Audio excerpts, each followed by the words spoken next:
Alrighty, I think I'll just take the chance to thank everyone to come along to the Nicholson family farm here.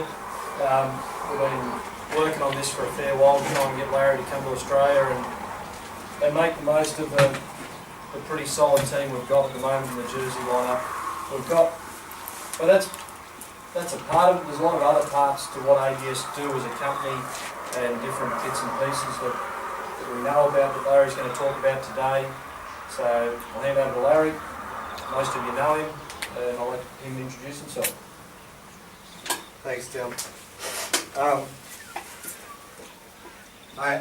For those of you I don't know, I have been here once or twice before. Well, it's been a while. I started coming in '92. We worked it out. The Melbourne Royal was the first time I got to come to this country. And first, Tony, let me say, normally when you travel to a foreign country, they give you an interpreter. And in the old days, that was either Brownie or Graham Gillum. Now I've got Tony. That's, you know, grading up a little bit.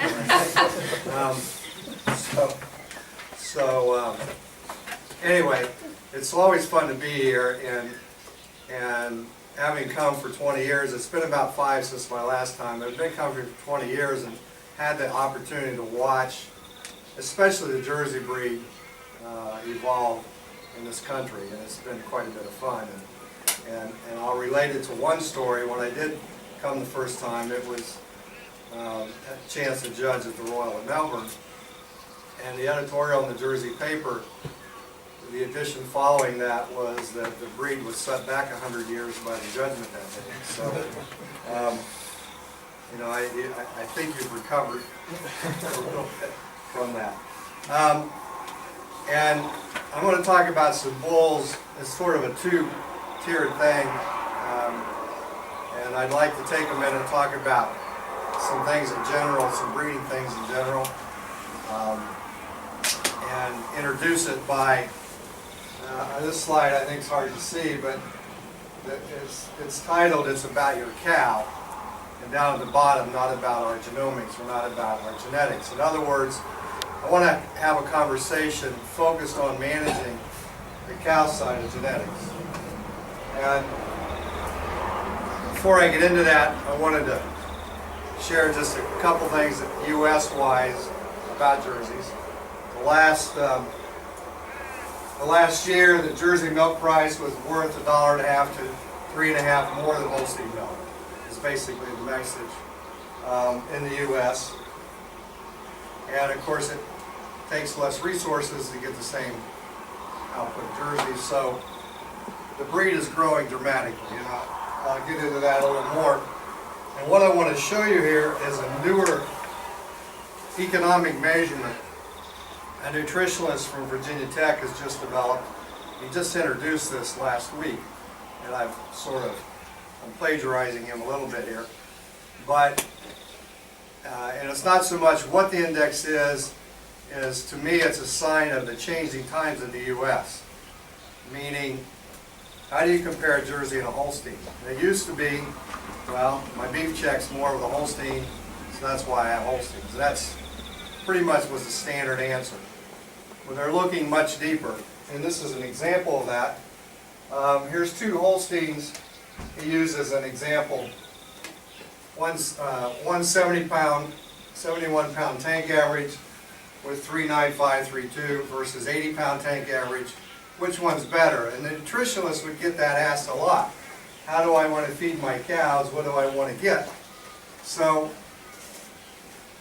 in the fat-corrected milk that we've used for years, the 80-pound low-fat cow would still win. Or the energy-corrected milk, the 80-pound low-fat cow would still win. But he's developed a new formula. He calls it money-corrected milk, which is based on the milk check, which basically takes into multiple considerations, including hauling and whatever the assessments are. And on that method of how you're actually being paid, not what an estimated value of the milk is, but how you're actually paid for those two herds, it's the same whether it was 71 pounds of 395 fat milk or 80 pounds of 3-4 milk, they were getting paid the same. Okay, so it has premiums and all these things calculated in, and I have the values here, I won't go into, that he used in the calculation, etc. It's all real world how these dairymen were paid. And then he gave an example of Holstein and Jersey, and it's a little extreme on the example, but the point is, it's a more realistic look at Jerseys versus Holsteins. It was 78-pound Holstein herd versus only 54-pound Jersey herd, a low 3% versus 5%, which is a bit extreme, but 2.7, 3.7 on protein, solids are always the same. Fat-corrected milk, Holstein's the big winner. Energy-corrected milk, Holstein's still the winner, but this money-corrected milk, point being, it's a new way to look at things, and these dairymen are getting practical about looking at the real factors, not just, yeah, she's bigger, I get a bigger beef check, both calves are worth more. It's going a little deeper than that. These two examples, same income per day per cow. Net income over feed, the Jersey wins. Of course, she's got 2/3 the maintenance, and like the discussion would go, if you can put 10 Holsteins in this paddock, that's 12 or 13 Jerseys. And if the income's the same per cow per day, you got 3 more, which one are you going to harvest more off the field? Those are the kind of things that Holstein guys are trying to find out now. It's not Jersey guys trying to sell it to them. It's Holstein guys having their financial advisors tell them what's the real truth.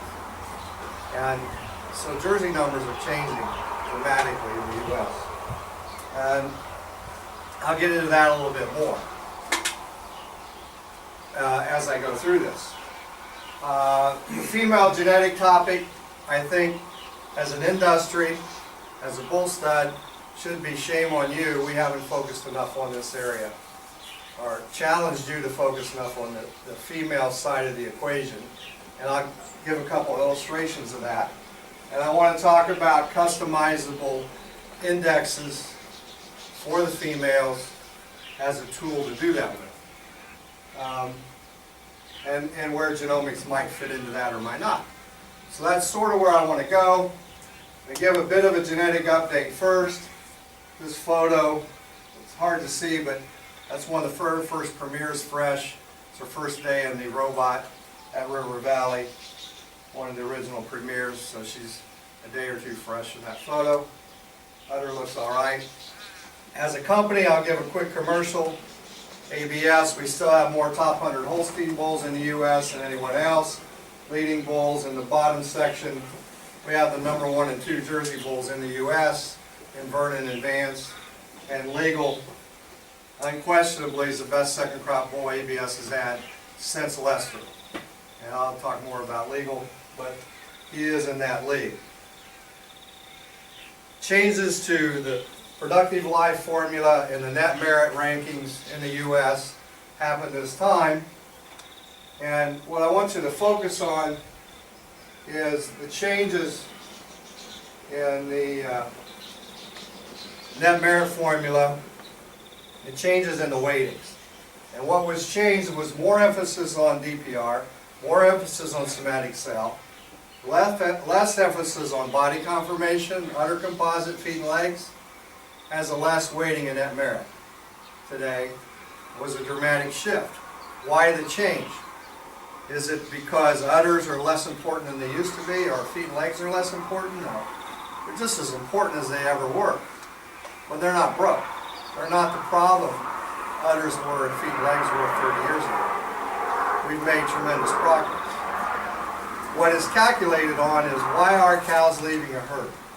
They're not pregnant or they're clinical. That's a higher percentage all the time of the cows that leave is because they didn't get joined or they're a chronic problem or whatever it would be. It's not because their udder broke down. It's not because their legs went out from under. It happens still, but the frequencies are much less.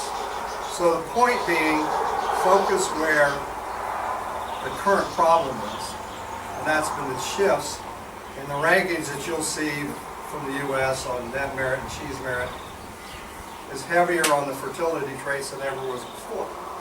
Now they're lower heritability. Because of that, reliability's dropped. And things like productive life drop, because these traits contribute heavily to productive life. So the average, like in Holsteins, the top 100 bulls drop almost a full point of productive life, a month of life in the calculations, and they drop 53 net merit dollars. The genomic bulls. The proven bulls drop half as much because they already have their own information, so they are more stable at that stage.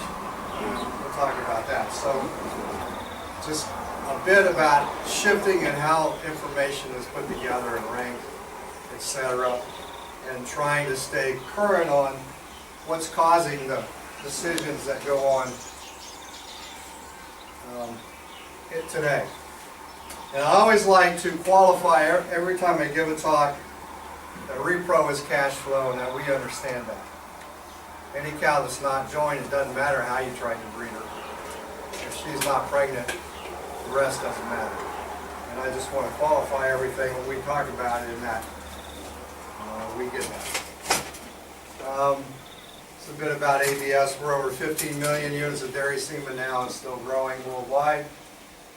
We're building more and more facilities just to collect young bulls in. Half of the units of semen that sell in the U.S. now are on bulls that don't have a proof. Non-daughter proven bulls. That's a dramatic shift from a few years ago when 10% of our units were young bulls. Now it's 50%. So it's been a major shift as an industry. ABS, we're only at about 23% young bulls. So I guess we're behind the times, but there's reasons I'll explain, I think, about that.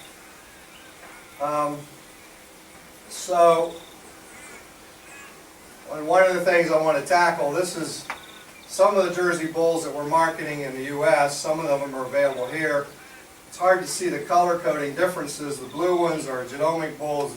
The black ones are first crop daughter proven, and the red ones towards the bottom are the old proven bulls that it's hard to get people to pay attention to them anymore. They think they like to put us out to pasture sooner than, and I'll address that. So, okay, where do you start? And I like to also qualify things by saying bulls are dangerous. I'd like to wish we sold semen where we put please read directions before you use, etc., because they are dangerous. This is an example of why I say that. These are the positive and negative correlations of the traits we measure. And about half of them are red and half of them aren't. Red meaning not good. So, how many of these correlations do you have in mind when you are joining a cow? There's a lot of things to consider. There's lots of positive, every mating you make will be affected. Some things in a positive way and some things in a negative way. You have to make choices and make decisions every mating that you make. The simplest example I know being fat and protein. The higher pounds of milk, the less percent fat, vice versa. That's the oldest rule in the book. That's the animal, that's the beast that you deal with as you're breeding cows. Those factors are always weighed in there. And if you set your course, I like to say if you do not change your direction, you'll end up where you're headed. So when you set a course, or you set a goal in breeding, how do you know when you reach it? When you meet your goals. When a few years ago, the Holstein Association added another trait to their linear called rear teeth, rear view. And when I was a kid, there were a lot of cows that had rear teeth like this. Now there's a lot of cows with teeth like that. how did we get from here to there when we wanted to stop here? How do we do that? Linear. Linear is our friend and our foe if we don't manage it correctly. Linear is a straight line. She's not a straight line. She's three-dimensional. We have to manage these tools that we have. You know, the linear picture box where we have the bar graphs and everything to the right, that's the right bull. That's the way we've tended to breed cows. That's how we end up going too far. Where do we go to? How do you breed for in the middle? That's a challenge.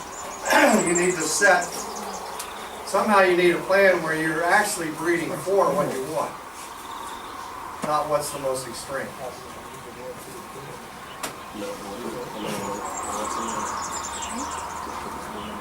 So hopefully I'm going to challenge you before I get that. So who's the most profitable cow? Which one do you want to milk? The one that gives the most pounds, the one that has the highest test, or the healthiest one, which is neither one of those? Which cow you want? So I want to dig a little deeper into this idea of managing female genetics with a program that ABS has, which I had no idea how good it was till I came to ABS 7 years ago. And I'm as big a fan as I think I can be of what all this tool will allow you to do as far as giving you information to make decisions. And it's basically a tool that takes genotype and phenotype and puts it in one index, one ranking. I shouldn't really call it an index, I should call it a ranking. Because what it does is ranks your females against each other. Not against your neighbors or someone somewhere else. It ranks your females against themselves to the female that you want. In other words, in this information, you describe phenotypically and genetically which cow you want to milk based on how you sell your milk, how you get paid, and you forgot to plug this in. Anyway, you put it together based on how you milk cows, how you feed them, all of this. You're creating a ranking of your cows, not just based on how they milk or based on what the genetic information says. It blends it together. And it's the only tool I know of that does that. Well, that was frozen.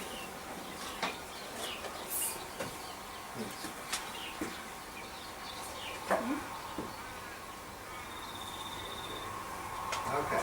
You did. Try this again.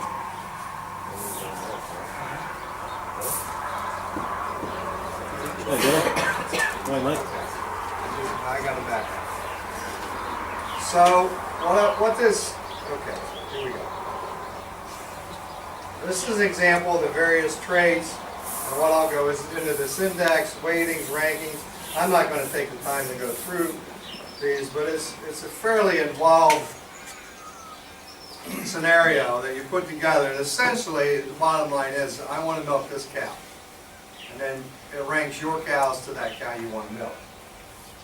And, well, what do you do with that information?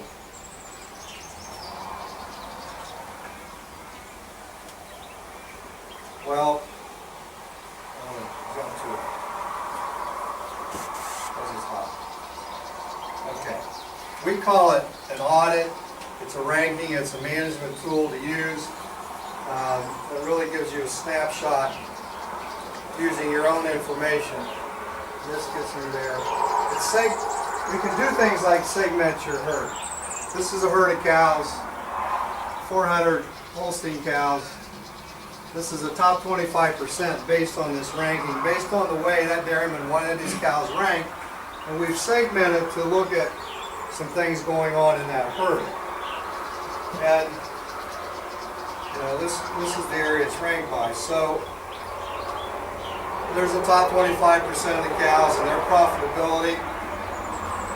They're more profitable, the middle 50%, the bottom 25%. And there's significant differences in these cows. So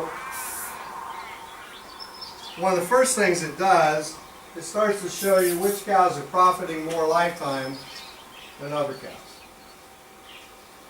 Is that of use? Is there something you want to do with that? My first question is, if you can get a heifer out of her or not out of her, is there a way to do that?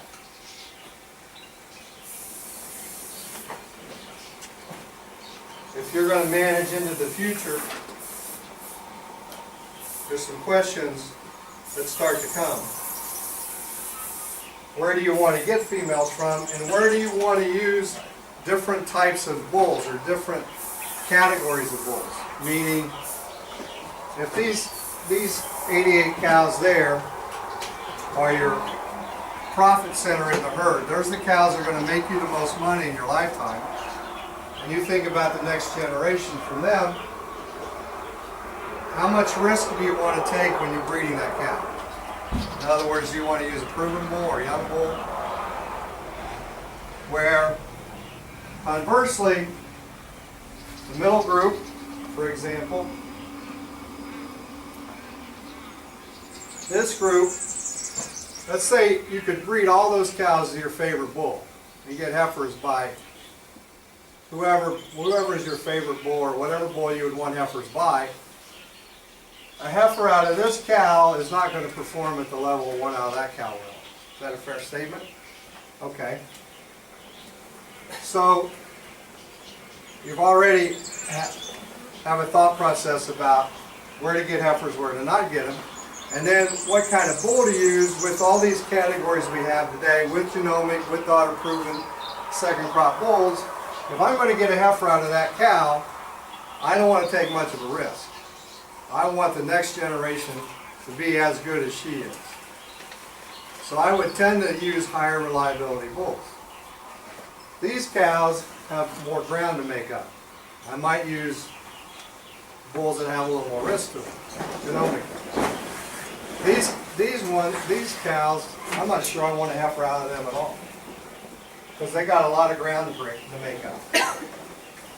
Or let me put it another way. If dairymen tend to manage, they have a tank average or so much a day, and feed changes, different things happen, that goes up and down. And you tend to focus on, and dairymen will say, I feed them the milk, I manage them the milk, they're all the same, genetics are the same. Well, what about the variances that are in that herd? And I'm getting ahead of myself a little bit. Let me show you a couple more examples. This is a Jersey herd. The top 25% of the cows in this herd average 20,000, bottom 25%, 3,000 pounds less. If you look at the genetic information, big differences in the profitability. About $300 lifetime. Differences in the various traits on these cows. If you've bred consistently, you'll see very consistent results for various traits going through there. There's generally an area that someone has left unattended, meaning, for example, if a dairyman's bred for production, whether it's pounds of fat or for milk or components, that'll be very consistent in the herd if he's been consistent. If he's bred for type, the type will be consistent. If he hasn't paid attention to somatic cell or productive life, that'll have big variances. Or let's say he hasn't paid a lot of attention to health traits the last decade. The production will probably be all over the map. There's really three areas that we see that need attention. Type or conformation, production trace, however it is you're selling your milk, whether it's water or what that is, and the health traits. And if you ignore any one of those three, normally the reasons for the variances in the lifetime profitability is that area you've ignored. That's one of the big points that we see as we chart out herds and take a look at them. Those areas can't be ignored. She's like a three-legged stool, and if one of those legs is ignored, it'll show up. And that will be the cause of the variance in the herd. So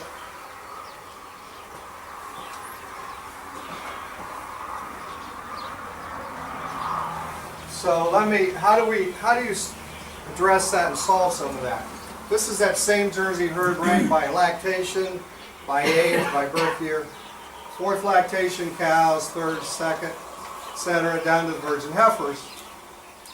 And what I want you to see, the JPI, the cheese merit, net merit of these cows gets better every year. It increases every year.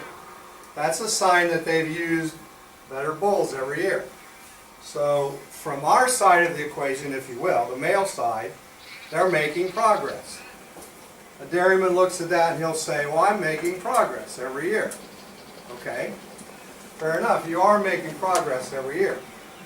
What about, let's look at your heifers and let's segment your heifers the same way. All right, here's the top 25% of the young heifers. They're 547 cheese merit. Here's the bottom 25%. They're over 200 cheese merit dollars less. Why? Why that variation? It's very simple. You go back to their mothers, and that variation was there.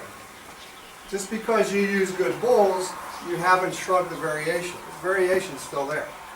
Because you're getting a heifer calf out of this cow, just like you're getting a heifer calf out of that cow. You treat them the same. You spend as much money raising both of them. You're not going to get the same return out of it. It costs you the same amount to grow them up and calve them in, but you're not going to get the same return. No matter how good a manager you are, there are genetic differences in it. And it will show up. When you turn it on its side and really take a look at it. So, yeah, he's making progress every year because he's using better bulls every year, if you will. So it shows up as progress until you take a year and you turn it on its side and look at the variation within it. The variations are still there because the variations in the mothers is whatever it is. Follow me? That's a place that, we want to point that out and say to you, look at it. And you'll start to make decisions you hadn't thought about before. You'll come up with scenarios of ways to address that. But there's about 100 different scenarios, what you can do, what you might do. I won't even go into this one, but we can look at lots of things. And the idea being suggesting or challenging you to look at ranking your females in ways you haven't before, to give you information you haven't considered before. And it's somewhat of a paradigm thought process shift because heifer calf's a heifer calf and I need her for, I'm going to need her. Maybe you don't need that one. Maybe you should create more females some other way out of some of your better ones somehow and create a terminal cross on some of the lower ones. Lots of scenarios to think about. So I'll leave that at that and go a little bit more into this genomic thing and really ask you, do you have an approach to genomics? And a bigger question I want to ask at this point, do you look at all genomic bulls the same? Because what I want to say to you is that bull changes a lot during his lifetime, and that's how you need to look at him. Not, he's a so-and-so out of such and such, and leave it at that. Who he is really changes in his lifetime. And I'm going to get into that. So, what is the right genomic mix? Not all genomically proven bulls are the same, nor do they remain the same in their lifetime, which is what I just said. This is a little schematic to try to illustrate the risk of the information of a bull through his lifetime. And this is going to be the norm. most young bulls going forward that will get introduced in the AI will be sired by a young bull. They're not going to be sired by a proven bull when they get introduced. And the risk factor, this example, his name is Vanguard. He's sired by a young sire out of an Impulse full sister to Vance out of Violet. He's sired by a young sire. His risk is quite good. Quite spread.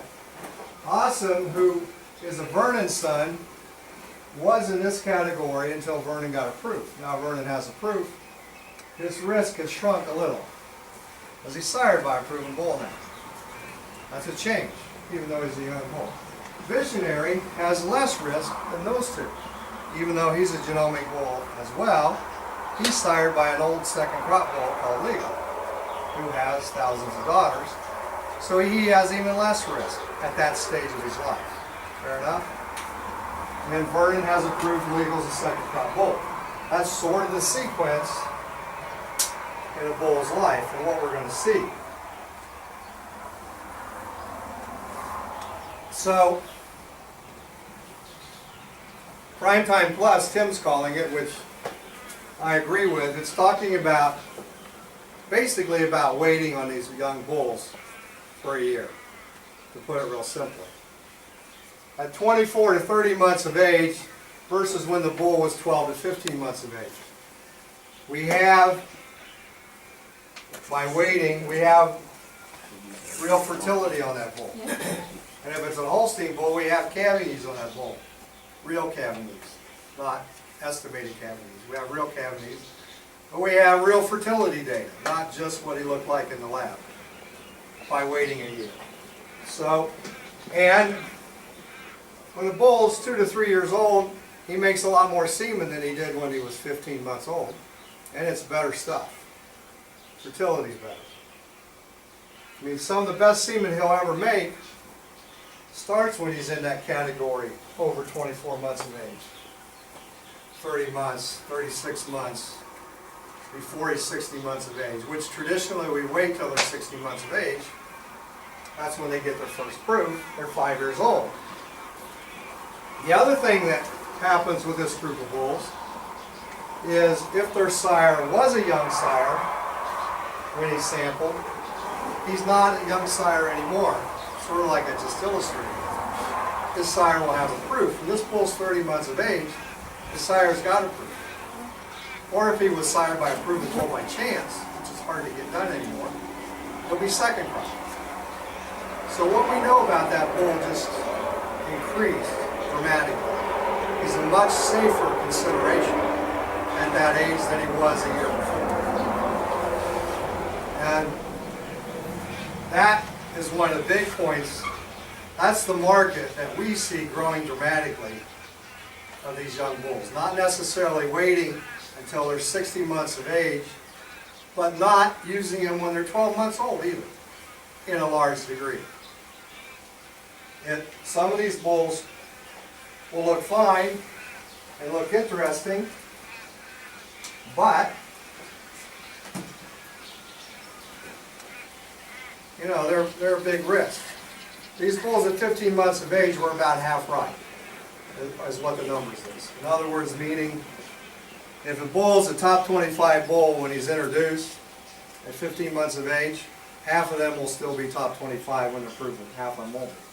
Top 50, top 100. It's about 50% right. So if you use two, one of them will be right, one of them won't be. If you wait till they're 30 months of age, there's not going to be a whole lot of change, because their sires have re-ranked, which is the biggest factor. And we have more information about that bull and stuff, viability-wise. So that's when we started collecting bulls like Vernon when they were 40 months of age. We started, that's where we're building these additional barns. That's where we're going to put heavy production on these bulls when their sires are proven or second crop or whatever, and we now are really confident. That information is not going to change. There'll still be some re-ranking of these young bulls.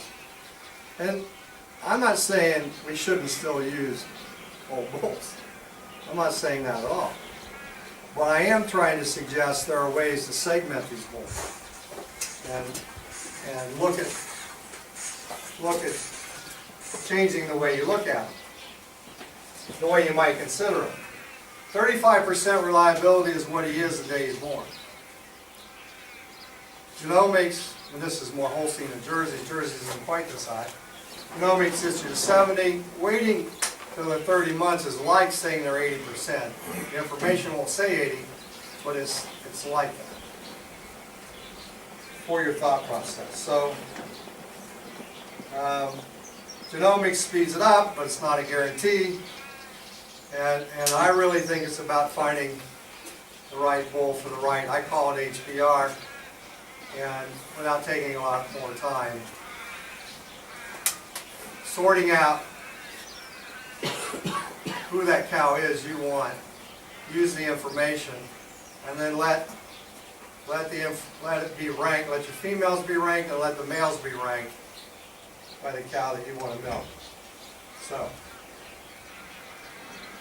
okay. Any questions about that bit of information that I've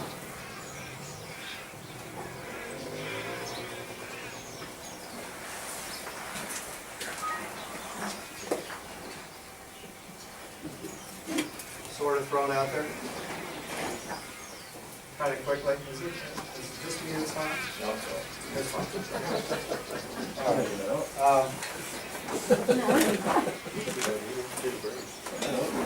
right. That over the session? Come out here in the shade, buddy. You're Okay, I'm going to do a little bit on a few individual bulls, and I mentioned that Vernon Advance are the top 2 U.S. bulls, and Visionary is the top genomic bull. They're all out of Violet. Volcano's a full brother, and he's number 6. I wanted to mention the sorted. Not all these bulls are down here, but we have a big sorted lineup of jerseys in the U.S. And it's because the growing market for Jersey semen is black and white guys that want heifers. They don't want any Jersey bull males. They want females. They're switching breeds. They're changing. They're growing, and they want Jersey females as fast as they can get them. And about 40% of the units now in the U.S. are going to 4 more Holstein dairy. So this is a chart, and those of you that get the Jersey Journal, you'll see this soon, but this is the Jersey semen sales from the U.S. and the way it's grown in the last decade.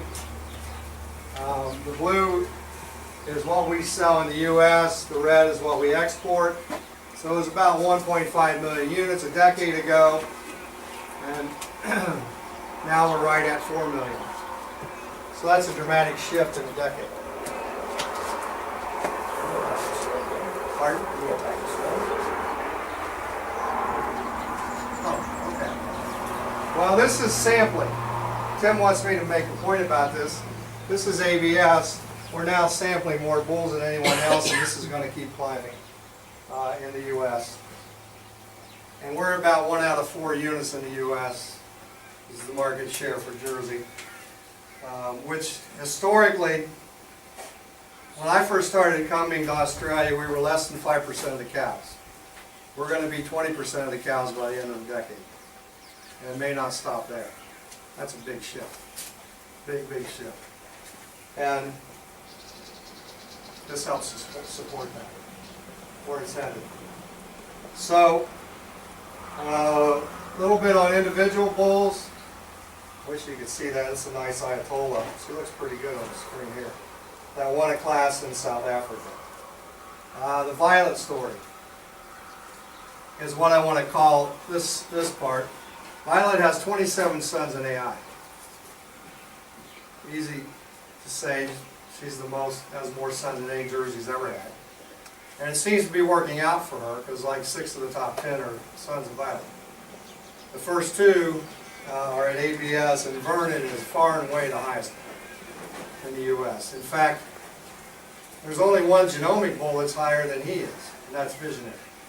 He would be the #2 genomic bull, and yet he has a daughter proof. He's sired by Maximum, and I want to make a case that it's not only the more logical mating of some of the matings that have been on Violet, but it's also proving out to be very much worthwhile with the way the information is on Vernon and how much ahead of the pack that he is. Tanya got to see Violet, and let me just jump ahead to a photo of it. And you know, the world, all they've ever known about Violet is that photo. Sometimes you can't judge a book by its cover, especially if you had a bad hair day, so to speak. Describe what you saw when you saw her. She's a dry cow, but describe what you saw. She was just a dry cow out in the paddock with other heifers, just living a normal life, but complete opposite to the impression I ever got from that photo. She's very wide, very strong, very capacious cow. Yeah, big head on her, massive nostrils. Just a tank. Just a tank she was. And she is, yeah, and her mother, the Abe Violet, is still alive, pregnant. D&E brought her home from the flush program and got her pregnant. And she's about a dozen years old, and she's got a head like a Swiss on her. She's a big old thing. There's a lot of frame in the cow, even though you can't tell from the photo. And she never calved again to get a photo, and you know, we don't like that. The guy was upset the other day, you know, why don't you like make them? Well, if you could send 27 sons to AI, one milker, I guess. I don't know. But anyway, that aside, Maximum sired moderate sized cows that were wider than they were tall, if you will.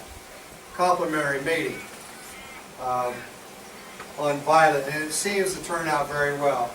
These heifers are pretty sporty, they're balanced, and they have great rear udders to them. And we're really excited about the bull, and he's getting, we're using him very heavy as a sire of sons, and we think it's the second best mating that's ever been on Violet.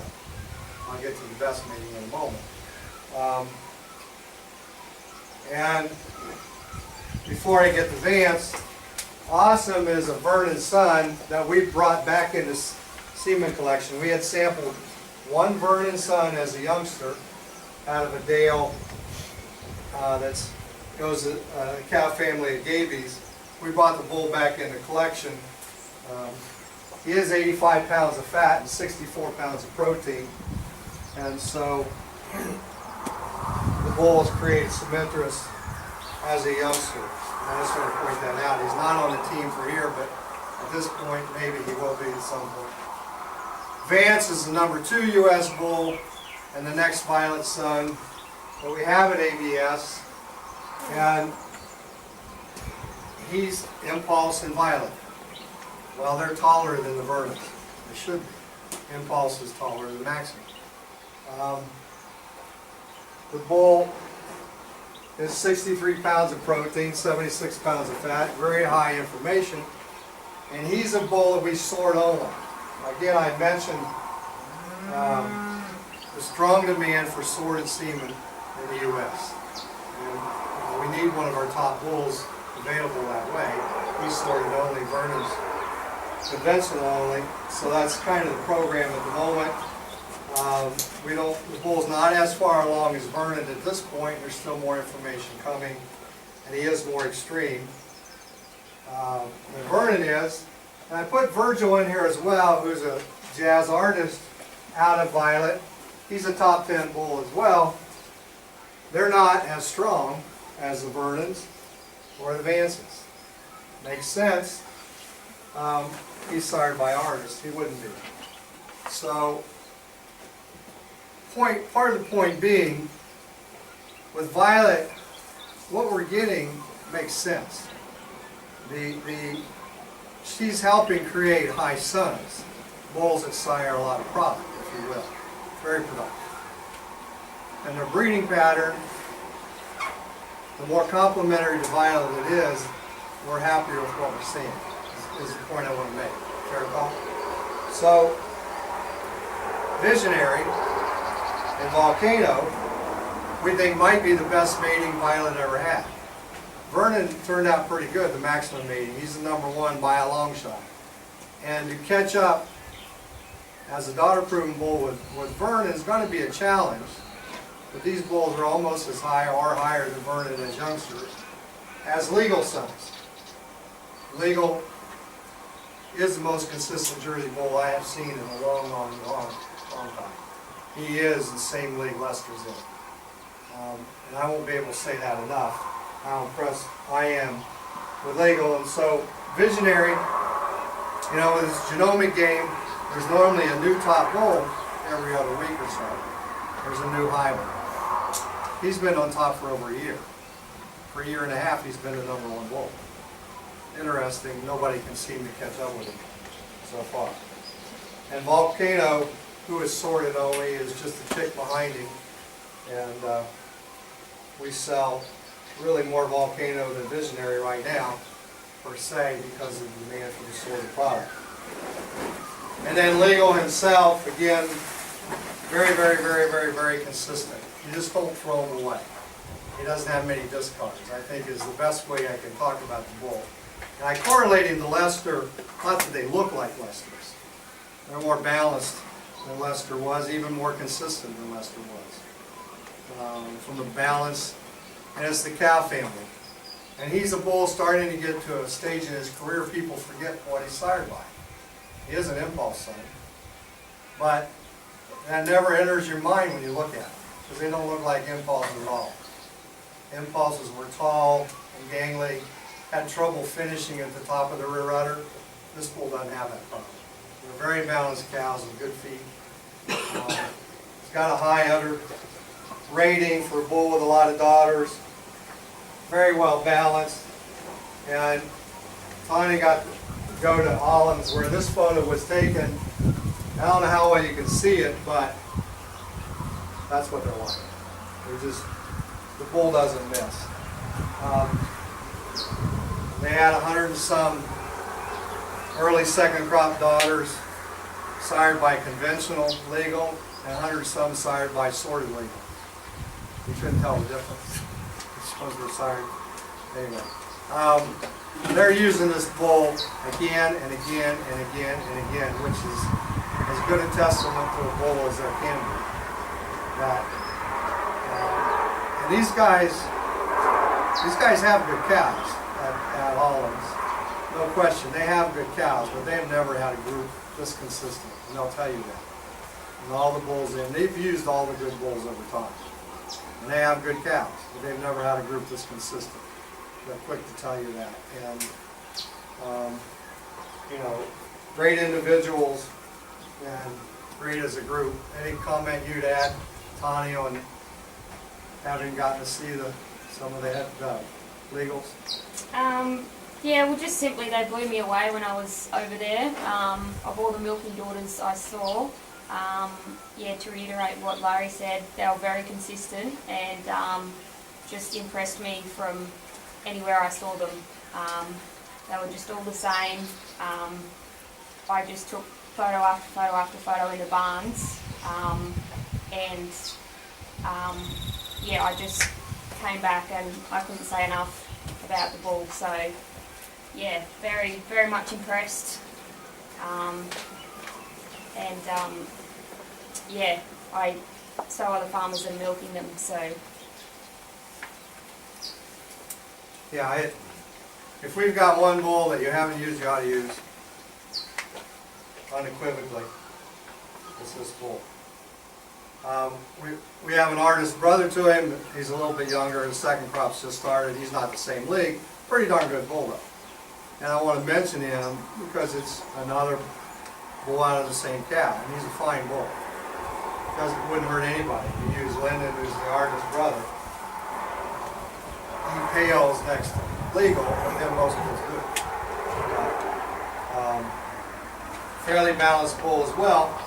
but not the complete cow that Legal is. Impulse worked much better on the Limvig mother. And ours didn't make as much sense because it's a little more like on like. Now,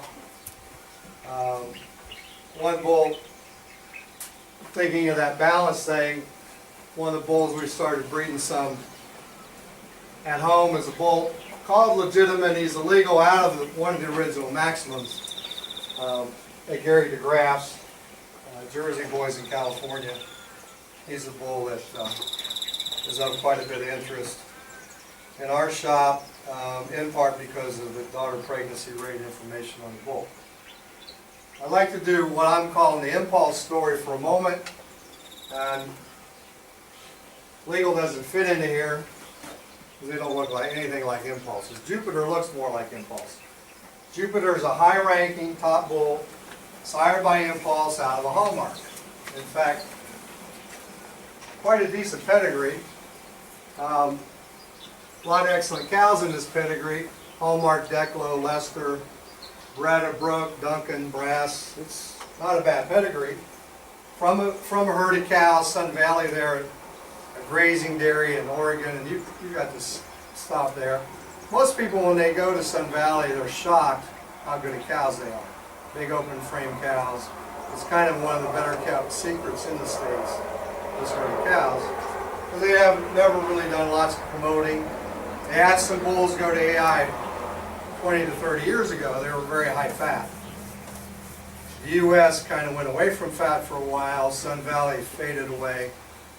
Fat's come more back in vogue. So we've tested a few bulls from them. Jupiter showed up.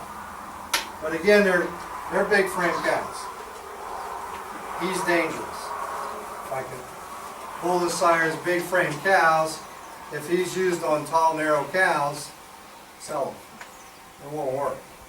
Not the way you'd like for it to. If you're breeding balanced little cows, you're breeding Limvigs, for example, bull will work great. He's the bull you got to manage. Legally, you can turn loose. This bull, you'd want to sort out which pen you turn him in. Does that make sense? He'll put a lot of power in, a little punch into him. He'll really take cows that don't milk and teach them how to milk and be profitable. That's what he is. But he's not bashful about doing it. The other impulse son I want to mention, of course, here is Premier, the little Jersey piece. The cow in the front there is his mother, the Jace Fix cow, who is now in a flush program in River Valley. And the calf began doing great. This is Premier's full sister. I don't know if you can see it very well. This was her just fresh as a 2-year-old, the full sister of Premier. This is not a bad start. I think Jason Fix was enough cow to handle impulse.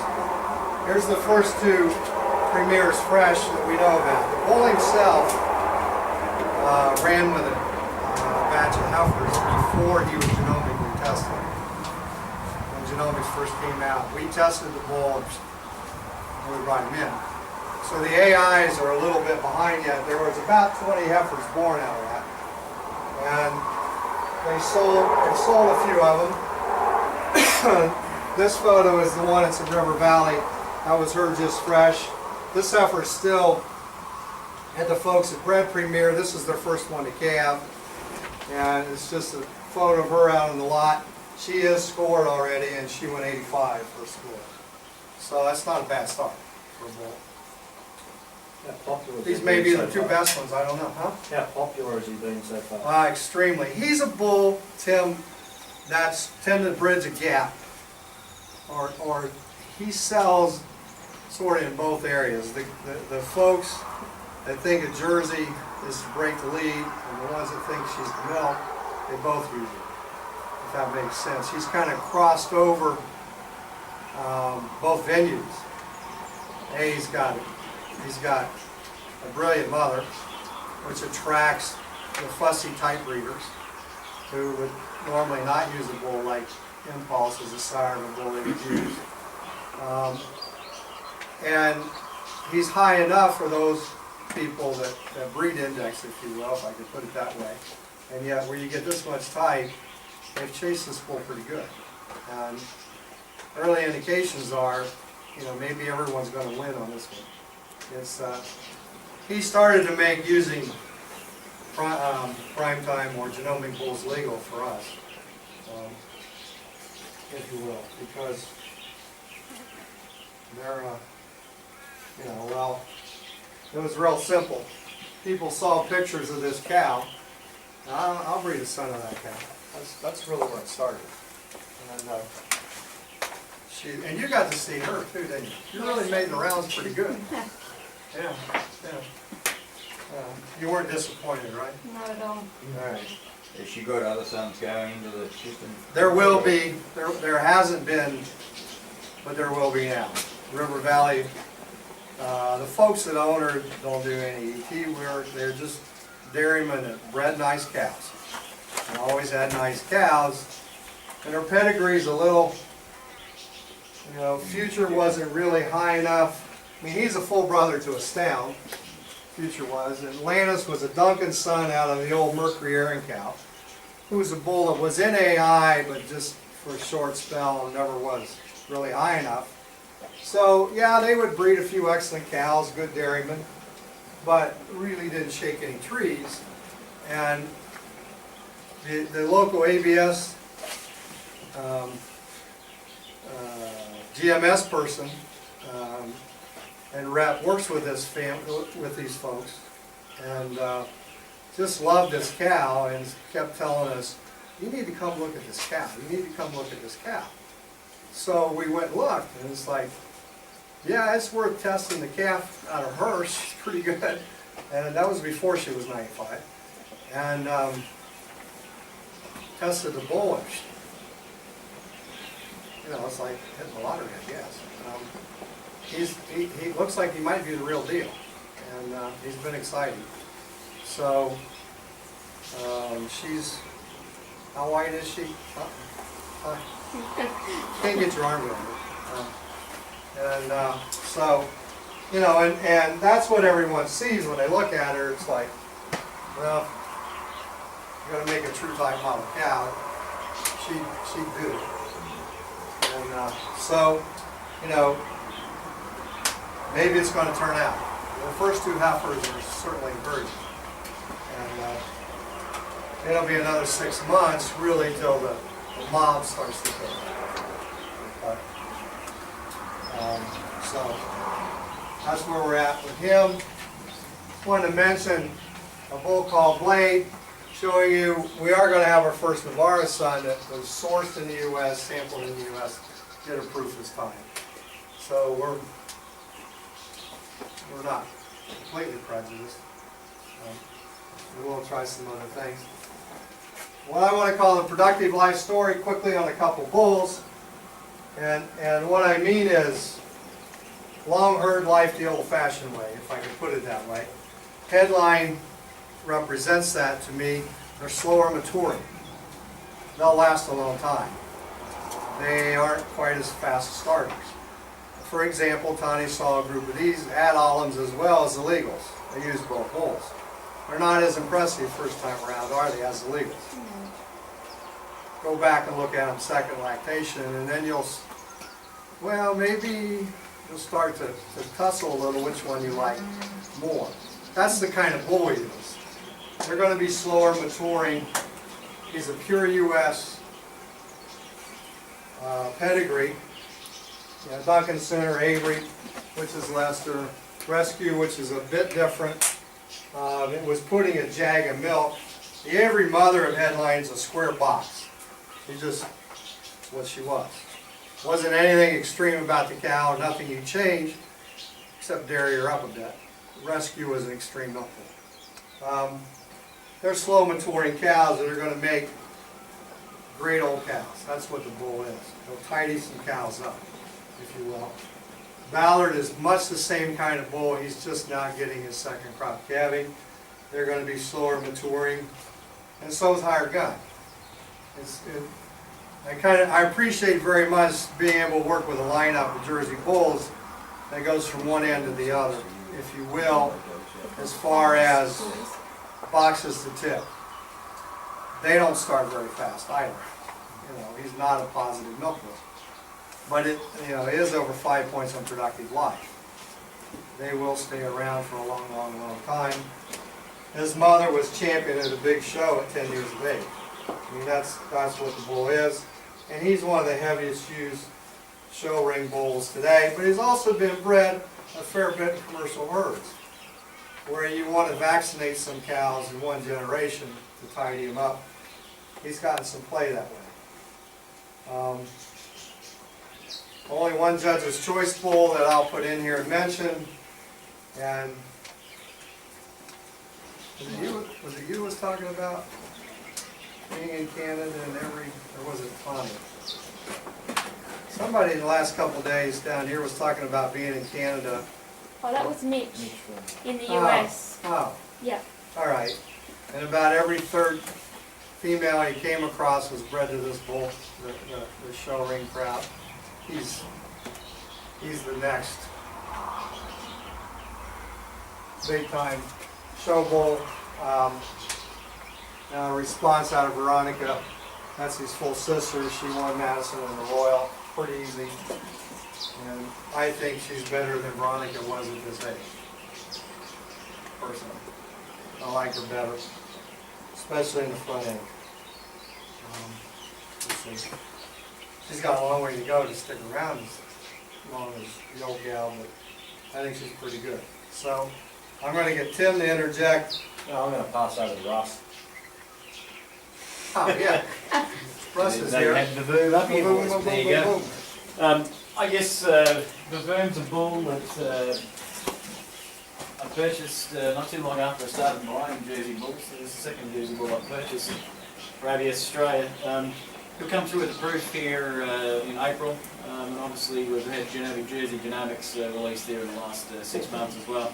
So on the genomics here in this country, he's come up as the #1 bull on genomics, and as you can see, he's the Valerian, then back out of the Manhattan, and then flower powered in the Taranaki. And I guess it's the same family that obviously generated Navara, and we've obviously seen the job that Navara done here in Australia, and obviously in the US as well.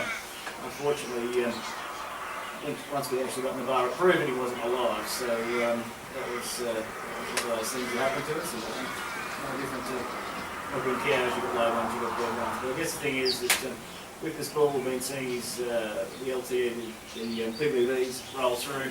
And sort of, what I'm sort of the information I'm looking at, we expect the bull to be sort of in the top 2 or 3 bulls come at the proof time as well. So obviously we've been out to photograph some, and I think the thing is that the guys that are milking them have had some really positive reports from back in. So looking forward to getting that proof out and roll through April.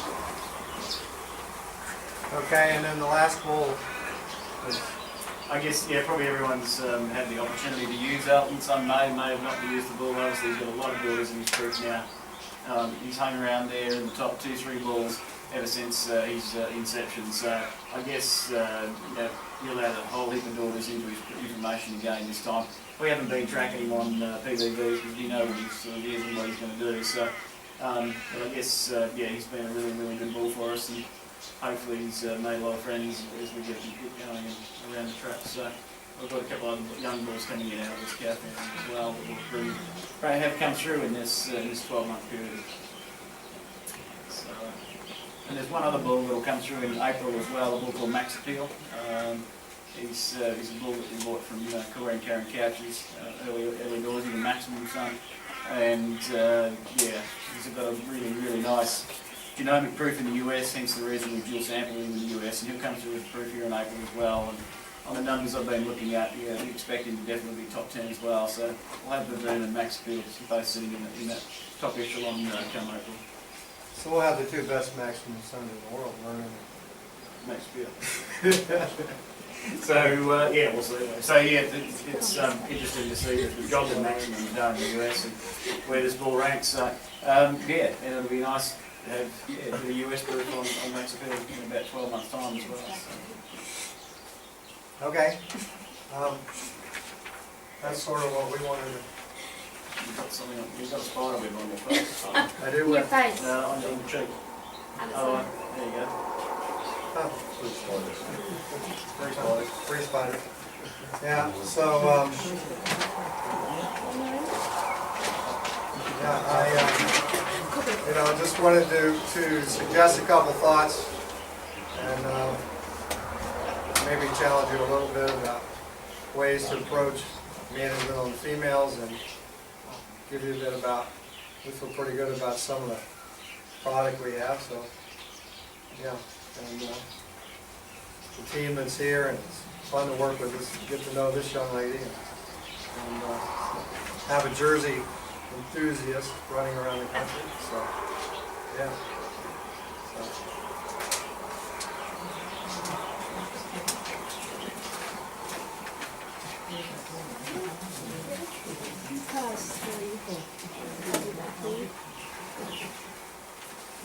On behalf of ABS, I'd just like to thank the Nicholson family for being our host farm for today.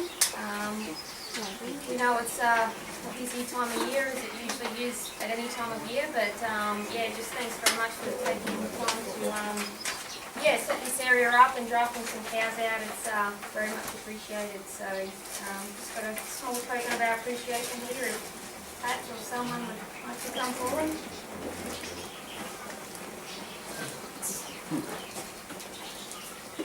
Thanks, Pat.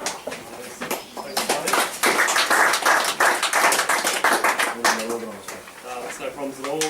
Happy to have Larry here today. We've just drafted a few cows out. A few of the cows, probably some of the highlight cows from the herd, are just here. And we'll sort of wander through them. There's a sheep going around with a few details on what they are. Also on the sheep there, we are milking 15 Elton 2-year-olds this year. Some calved in the autumn, they're already out again. But they've got an average PI of 105 over 15 of them. They're very impressed with them actually. Add a bit of size and frame, strength to the cows. Yeah. Go back and use them again. Add that as well. And there's 12 drinks in the back of my ute just around here, if anyone wants to grab some. Cows. All right, let's go look at